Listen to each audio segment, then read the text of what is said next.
Olá, seja bem-vindo! Está no ar o programa Mais Esportes e o convidado de hoje já atuou por Santos, Corinthians, Vasco da Gama e Sport, mas alcançou o status de ídolo no Guarani Futebol Clube. Fernando Fumagalli, sétimo maior artilheiro da história do clube com 90 gols. Muito obrigado por ter aceito o convite para essa entrevista e que avaliação que você faz da sua carreira agora que acabou? Muito obrigado pelo convite, estar participando do programa. Olha, eu acho que foi uma carreira de sucesso. Eu consegui aí fazer muitas coisas no futebol, consegui jogar em clubes que quando eu era criança, eu sonhava. Eu consegui realizar, consegui ganhar títulos, consegui dar uma condição melhor para minha família, financeiramente falando. E saí de cena realizado, levantando um troféu, conquistando um campeonato, conquistando um acesso aí com o clube, como você mesmo disse, que eu fui bastante ídolo e que me fez a minha segunda casa. Quando eu falei que a sua carreira acabou, eu vi que você deu um sorrisinho. Que sensação que te dá essa história de estou aposentado, não vou ter que mais treinar 11h30 da manhã, 3h30 da tarde naquele solão, mas qual que é a sensação que você tem? Olha, hoje, Gabriel, é de alívio porque eu terminei como eu imaginei, como eu sonhei. Eu estava para encerrar minha carreira no final da Série B do ano passado, mas tinha alguma coisinha, algo aqui dentro que dizia que não era o momento. E terminei da melhor maneira possível, como eu disse, como eu sempre sonhei, com o acesso, com o título, recolocando o Guarani na Série 1 do Campeonato Paulista. Então eu saio realizado, eu fiz tudo que eu podia para o futebol, treinei tudo que eu pude treinar, eu me dediquei ao máximo ao futebol, eu sempre fui muito profissional, sempre treinei com amor, joguei com amor, eu amo jogar futebol, eu adoro jogar futebol, mas chegou um ponto e agora é virar a chave e partir para um novo ciclo, uma nova etapa aí da minha vida. E esporte de alto rendimento judia muito do corpo e já a gente vai abordar isso. Você nasceu em Monte Alto, interior de São Paulo. Como é que um garoto de Monte Alto, que quer ser jogador de futebol, conseguiu sair da cidade do interior e ir para Santos, ir para Corinthians, Vasco? Olha, não foi fácil, né? Eu venho de família humilde, né? E uma cidade, distrito de Monte Alto, Aparecida de Monte Alto, com 2.000 habitantes. Eu saí com 15 para 16 anos, eu fui para fazer teste, um vice-presidente da Ferroviária me viu jogando e me levou para a Ferroviária para fazer um teste, né? Eu passei no teste e de lá então a minha carreira começou as famosas peneiras. Isso, começou a andar e eu sempre sonhei desde criança em ser jogador de futebol, em jogar por grandes equipes do futebol brasileiro.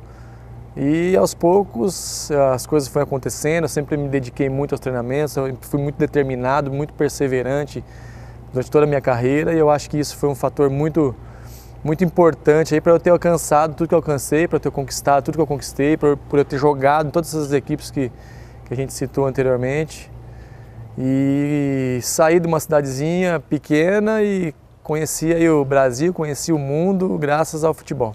No início da carreira, geralmente os treinadores, eles mudam as posições dos jovens, né? Você pergunta, que posição que você quer ser? Quero ser atacante, quero ser meio-campista. E aí, conforme os treinamentos vão acontecendo, o atacante vira lateral direito, o meio-campista vira zagueiro. Com você aconteceu alguma coisa parecida? Você começou em uma posição e migrou? Então, eu era, lá em Aparecida do Monte Alto, eu jogava de centroavante, de 9-9, mas eu devia ter 8, 9, 10 anos, 11 anos de idade. Sim. Só que eu gostava de estar com a bola, eu gostava de jogar no meio de campo. E como quando eu fui para a Ferroviária, eu fui fazer o teste de meio campo, meia direita naquela época, né? Era o meia direita, o meia esquerda e o volante só, né? E aí foi a posição que eu sempre gostei de jogar, que eu sempre me dei bem. E maior parte da minha carreira eu joguei como meio campo, mais pelo lado direito. mas em alguns clubes eu cheguei a atuar como um segundo atacante, já atuei como atacante, mas o que eu gostava mesmo desde criança era o meio-campo. Sabe a escolha, porque você defendeu o Corinthians, defendeu o Santos, defendeu o Vasco da Gama. Como é que é defender time de massa? O que tem de diferente? A cobrança é maior, a responsabilidade é maior, a pressão é maior, as oportunidades são menores, você tem que agarrar as oportunidades, você tem que estar sempre preparado, a qualidade sempre é muito grande em todas as posições, não é só um ou dois ou três jogadores, tem vários jogadores para cada posição. Eu acho que isso é o diferente das equipes grandes, né?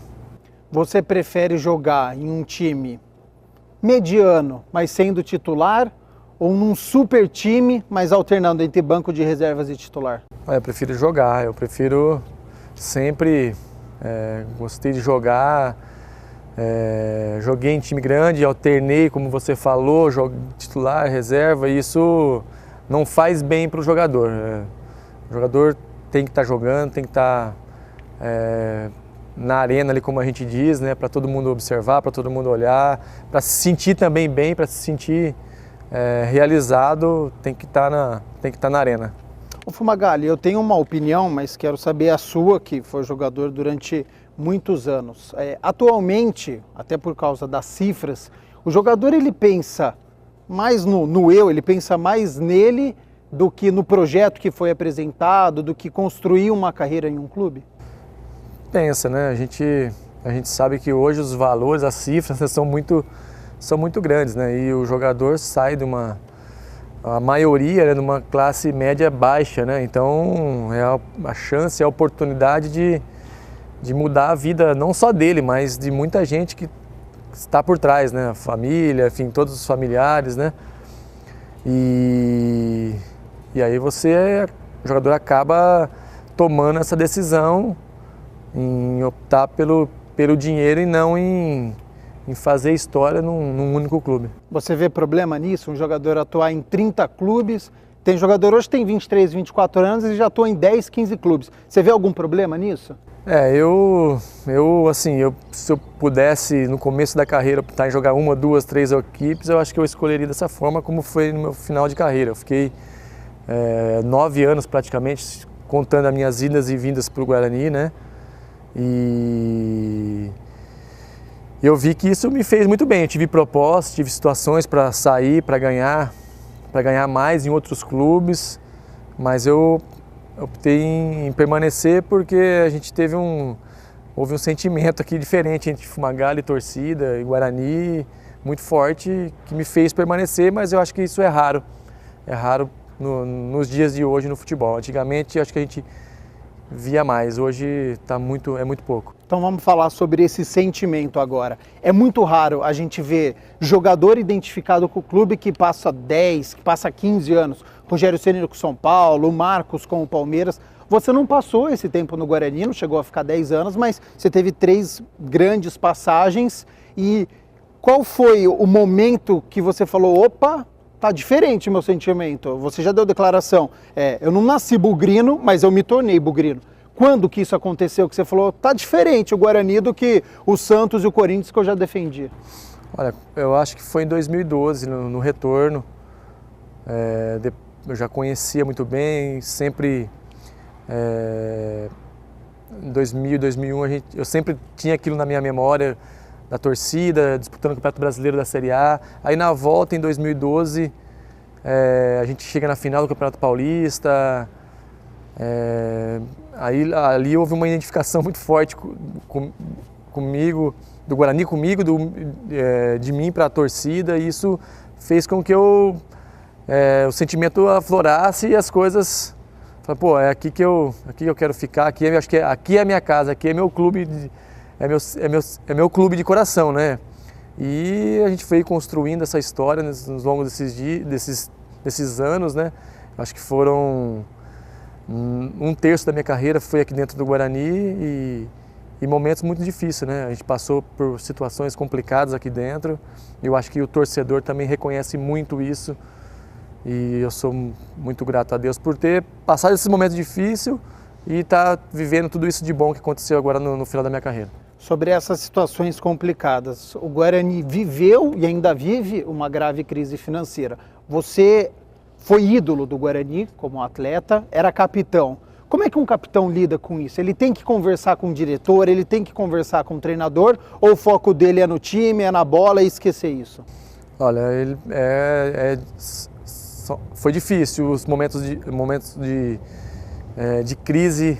Eu acho que hoje a gente está numa situação melhor, privilegiada se comparada a 2013, 2014. E eu como capitão, como um jogador com mais história no clube, mais identificado, a gente tinha que conversar com os jogadores, conversar com a diretoria, tentar arrumar a solução para a equipe render dentro de campo e dar uma resposta para o torcedor, né?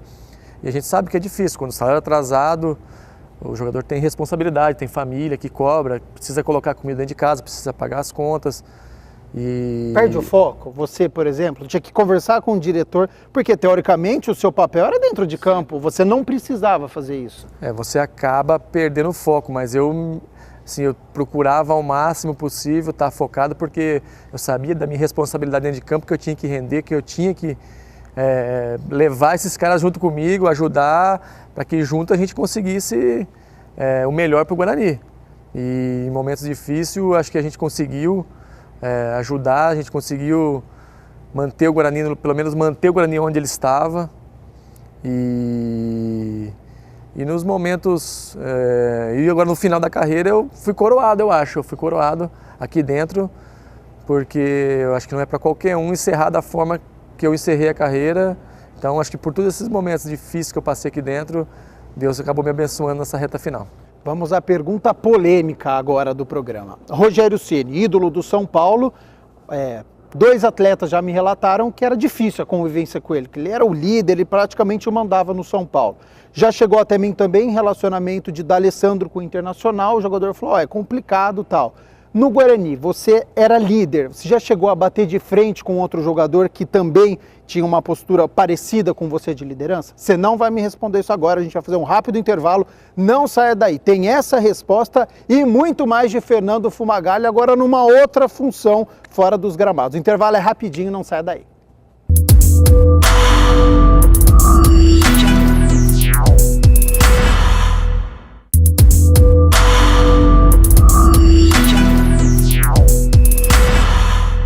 Voltamos com o segundo bloco do programa Mais Esportes. Hoje eu estou entrevistando o Fernando Fumagalli, o 7º maior artilheiro da história do Guarani, com 90 gols. Até começo do ano era 4º maior artilheiro. Aí houve uma mudança aí, pegaram as escalas da década de 40 e 50, acabou sendo o 7º, o que é uma ótima marca nos tempos atuais. Mas não pensa que eu esqueci, hein? Terminei o primeiro bloco com a pergunta polêmica. Rogério Ceni mandava no São Paulo, D'Alessandro no Internacional. Fernando Fumagalli no Guarani, chegou até algum jogador que era líder também e aí bateram de frente? Não, cara, eu acho que todo esse tempo aqui não tive nenhum tipo de problema. A gente teve, claro, discussão natural para ganhar o jogo, em prol do Guarani. A gente teve situações, por exemplo, em 2014, que alguns jogadores queriam fazer greve no momento que eu entendia que a gente não poderia fazer, que o maior prejudicado ia ser nós, jogadores, e o clube, né, ia acabar sofrendo um WO, e ali a gente houve alguns atritos, mas no final a gente acabou jogando e ficou tudo resolvido. Mas eu acredito que a maioria dos jogadores que passaram pelo Guarani, que conviveram comigo, eu acho que a maioria com certeza vai falar bem, porque nunca fui um cara de polêmica, um cara de criar intriga, um cara de vaidoso, nunca fui, então eu saio com a consciência tranquila. Mas é inegável que esse mundo do futebol é cheio das panelas, né? Existe isso. O grupo dos solteiros, o grupo dos caras que gostam de fazer um churrasco, o grupo de religiosos, existe isso? É bem segmentado o mundo do futebol? Olha, existe sim. A gente, de repente, num grupo de 30 jogadores, você não se dá bem com todo mundo. Às vezes você tem mais afinidade com um ou com o outro, você sai para jantar com a família, com um ou com o outro, não é com todo mundo.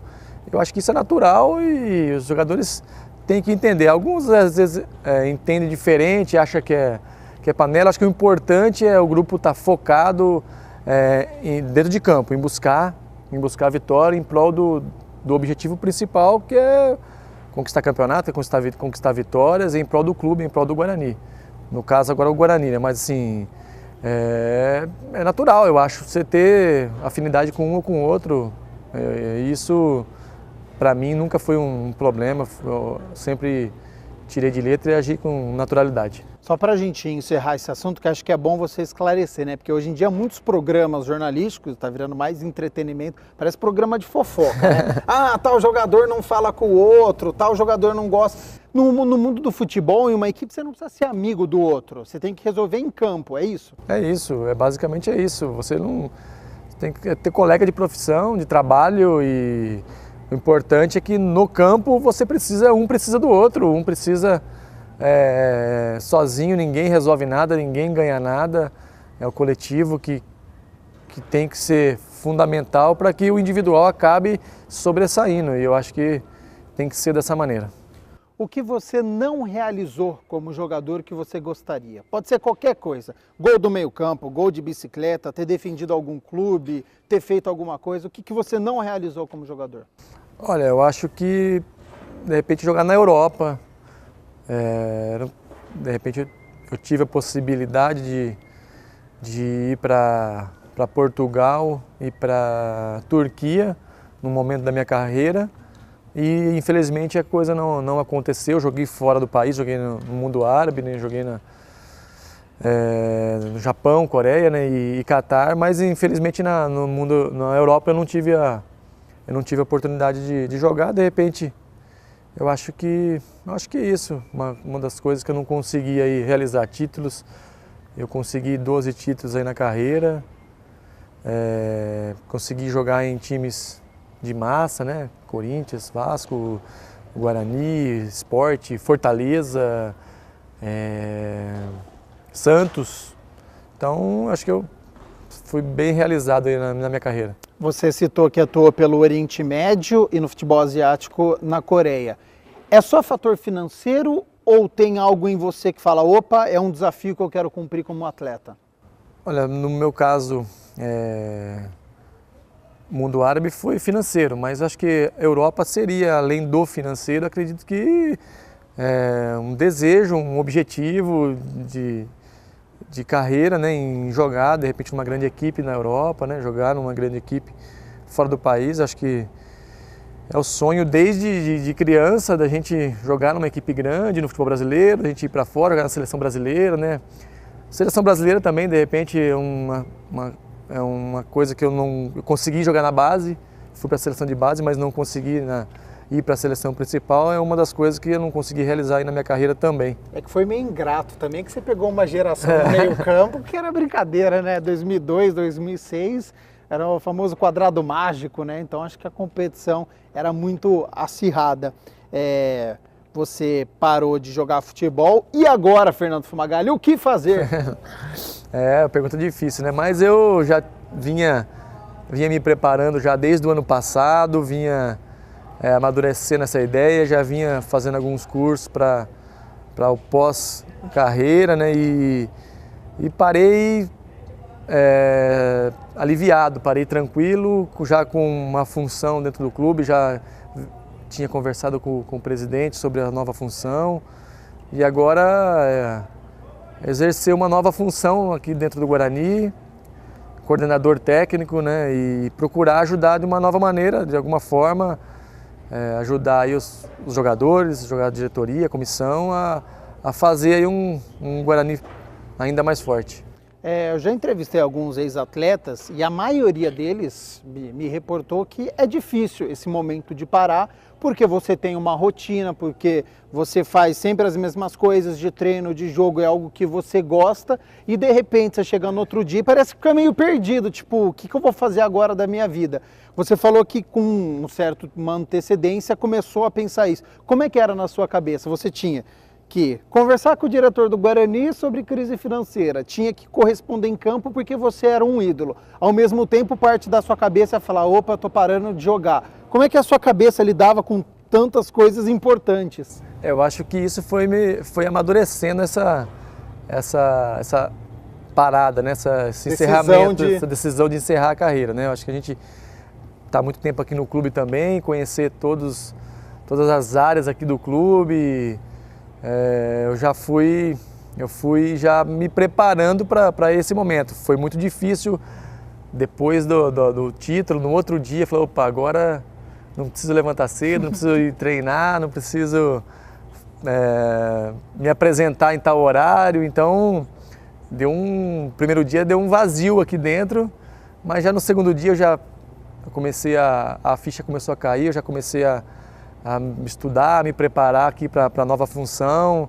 Então eu acho que já tendo a ocupação na sequência, isso tem sido importante aqui nesses primeiros dias aí pós-carreira de futebol profissional. E qual que é a função de um coordenador? Para quem tem em casa não tem a menor noção. Falou, mas ele parou, ele vai ser da comissão técnica, vai ser um auxiliar de treinador. Qual que é a função do coordenador? Então, o coordenador ele atua basicamente fazendo um elo ali de diretoria, comissão técnica, jogadores, também na base, pretendo ajudar na base em orientar, coordenar, conversar com os treinadores, enfim, procurar de alguma forma acrescentar algo ali para o Guarani, né, para a base, voltar a ser forte, voltar a ter jogador jogando no profissional.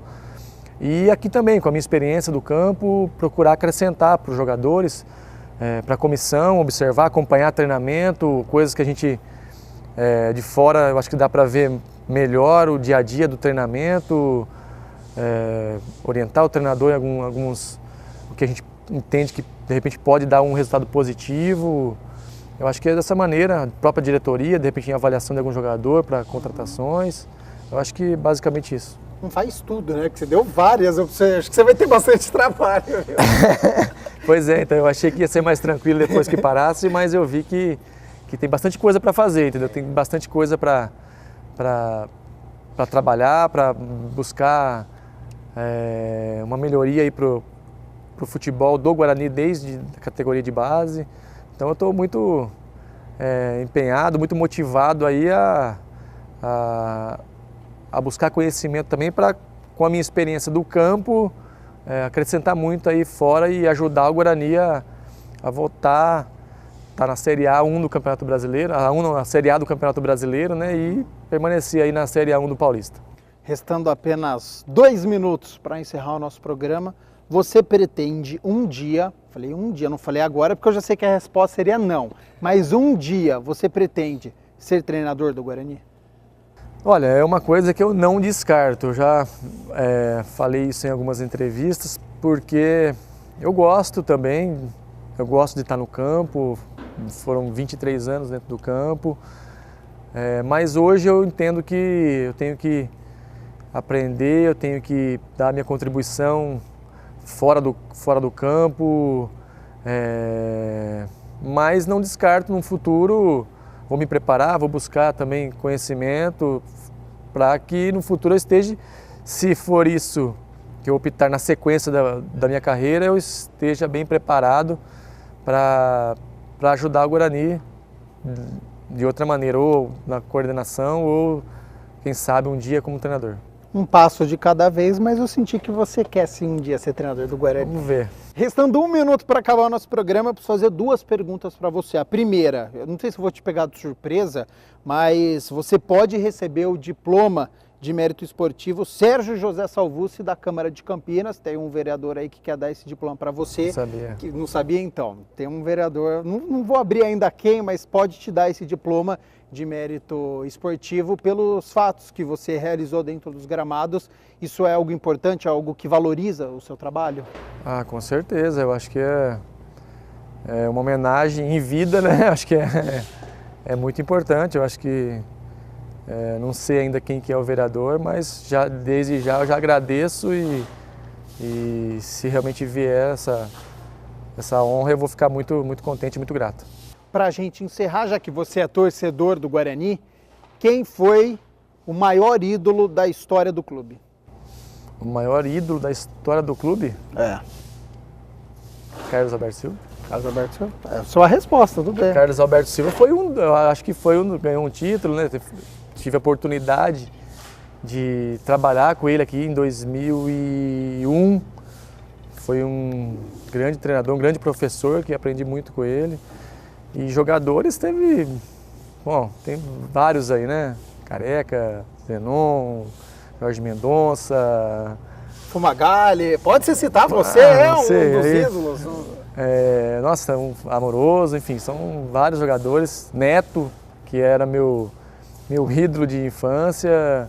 Então tem uma constelação aí de estrelas. Fumagalli, muito obrigado por ter aceito o programa, por ter aceito a entrevista, e até uma próxima oportunidade para você contar. Daqui a um tempo a gente volta a se falar e aí você conta como é que está sendo o coordenador, porque até agora foi a teoria, né? O trabalho está iniciando aí, certeza. E daqui a um tempo a gente volta a se falar para saber se está feliz ou não como coordenador. Tá ok. Muito obrigado aí pela oportunidade, pelo carinho, e na próxima oportunidade eu vou te contar como está o trabalho aí. Tá certo, então o programa Mais Esportes fica por aqui, prometendo voltar na próxima segunda-feira, sempre às 11h30 da manhã. Até lá!